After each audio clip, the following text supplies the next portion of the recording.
বন্ধুরা কেমন আছো? আশা করি তোমরা সকলে খুব ভালো আছো। তো আজকে নতুন আবার একটা আইপিএল আপডেট নিয়ে চলে এলাম। KKR versus RCB. আজকের এই হাই ভোল্টেজ ম্যাচে কেকেআর কিন্তু পুরোপুরি ম্যাচ এক পেসেভাবে জিতলো। তার কারণ কিন্তু আমরা বিশ্লেষণ অবশ্যই করব। প্রথমে ব্যাট করে আরসিবি কিন্তু সেইভাবে সুবিধা মতো রান কিন্তু তুলতে পারেনি। তো বন্ধুরা, আজকের এই হাই ভোল্টেজ ম্যাচে প্রথম থেকে কিন্তু আরসিবি বেশ স্ট্রাগল করতে দেখা গেল। প্রথমে ওপেন নেবে বিরাট কোহলি এবং ফ্যাব ডুপ্লেসি কিন্তু অল্প রানের মধ্যেই ফিরে যায়। এরপর ক্যামেরন গ্রিন কিছু ভালো শট তার হাত থেকে বেরোলো, কিন্তু সেও কিন্তু বেশ কিছুটা ক্রিজে সময় কাটানোর পর মাত্র 33 রানে আউট হয়ে যায়। অন্যদিক থেকে বিরাট কোহলি তার চেনা ভঙ্গিতেই কিন্তু খেলতে থাকে এবং স্কোরবোর্ড আগে নিয়ে যেতে থাকে। এরপরে যতক্রমে যারা যারা নেমেছে তারা প্রত্যেকেই কিন্তু খুব একটা বড় রান পায়নি। এরপর বিরাট কোহলি কিন্তু বেশ ভালো একটা ইনিংস দেখলাম তার ব্যাট থেকে। 82 রানের একটা ঝকঝকে ইনিংস দেখলাম।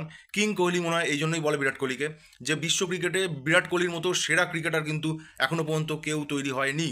এবং তার যে এই 36 বছর বয়সেও তার যা ফিটনেস, তার যা ক্রিকেটের প্রতি ডেডিকেশন, সেই জিনিসগুলো দেখে কিন্তু নিউ কামার্স যারা প্লেয়ার আছে তারা কিন্তু অনেক কিছু শিখতে পারবে। এবং তার এই একাগ্রতা কিন্তু অবশ্যই শেখা উচিত আমাদের প্রত্যেকের। মোটামুটি লাস্টের দিকে দীনেশ কার্তিক এবং বিরাট কোহলি কিন্তু নট আউট থেকে যায়। দীনেশ কার্তিকও বেশ কিছুটা চেষ্টা করে একটা 20 রানের ক্যামিও ইনিংস খেলে, সেটা কিন্তু কাজে লেগে যায়। তাই জন্য আরসিবি 180+ স্কোর করতে সমর্থ হয়।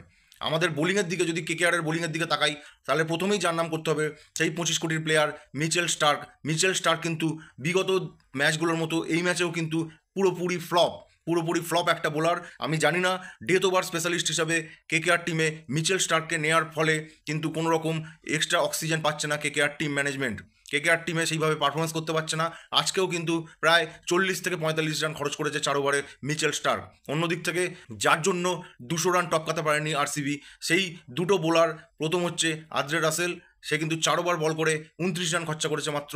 এবং অন্যদিক থেকে স্পিনার অনুকূল রয় মাত্র 2 ওভারে 6 রান খরচা করেছে।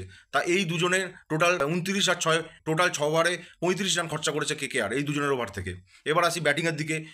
গৌতম গম্ভীর যখন ক্যাপ্টেন ছিলেন সেই সময় কিন্তু নিয়মিতভাবে আমরা সুনীল নারায়ণকে ওপেনার হিসাবে দেখেছিলাম, কিন্তু সেই মিথ্যা গৌতম গম্ভীর কেকেআরের দায়িত্ব নেওয়ার পর কিন্তু সেই মিথ্যা আবার ঘুরে এসছে।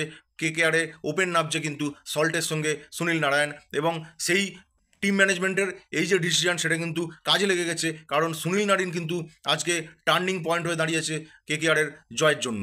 কারণ ওপেন করতে নেবে সে কিন্তু মাত্র 22 বলে 47 রানের একটা দুর্দান্ত ইনিংস খেলে দিয়ে গেল, যার ফলে প্রথম 6 ওভারে কিন্তু কেকেআরের রান অনেকটাই এগিয়ে যায় এবং জয়ের অনেক কাছাকাছি পৌঁছে যায় কেকেআর। সুনীল নারায়ণ আউট হওয়ার পর ভেঙ্কটেশ আয়ার কিন্তু দুর্দান্ত একটা 50 রানের ইনিংস খেলে এবং শেষ পর্যন্ত ক্যাপ্টেন শ্রেয়াস আইয়ার এবং রিঙ্কু সিং ম্যাচটাকে শেষ করে মাত্র 16 ওভার 3 বলে। এবং 16 ওভার 3 বলে 183 রানের টার্গেট কিন্তু কেকেআর তুলে দেয়। আজকের এই ম্যাচে কেকেআর কিন্তু পয়েন্ট টেবিলে 2 নম্বরে উঠে গেল আজকে পরপর দুটো জয় পেয়ে। একটা হোম ম্যাচ এবং একটা অ্যাওয়ে ম্যাচ খেলা প্রথম টিম হিসেবে কেকেআর কিন্তু পয়েন্ট টেবিলে 2 নম্বরে কিন্তু উঠে গেল।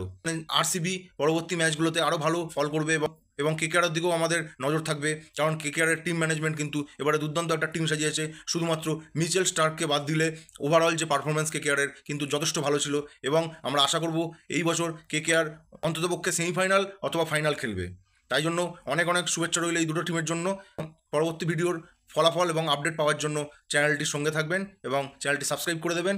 দেখা হচ্ছে পরবর্তী ভিডিওতে। ততক্ষণে সকলে সুস্থ থাকবেন, ভালো থাকবেন। জয় হিন্দ।